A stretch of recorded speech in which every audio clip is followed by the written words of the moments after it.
अब भोलेनाथ को इस संकट से कैसे बचाया जा सकता है? विष्णु जी, इसका एक ही उपाय है।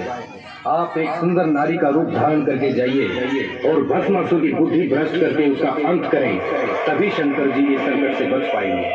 ठीक है ब्रह्मा जी, मैं अभी जाता हूँ।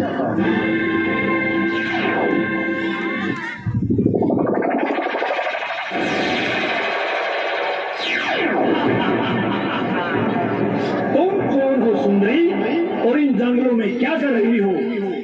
मूर्ख प्राणी, पहले तुम अपना परिचय दो।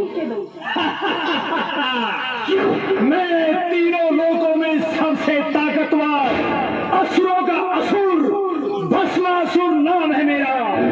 सुंदरी, मेरे साथ चलो, तुम मेरी पटरानी बनकर तीनों लोक पर राज करोगी, राज। मुझे अपने दिल की रानी बनाना तुम्हारे बस की बात नहीं। मुझे तो वही जीत सकता है जो मेरे साथ ताल से ताल मिलाकर नाच सके।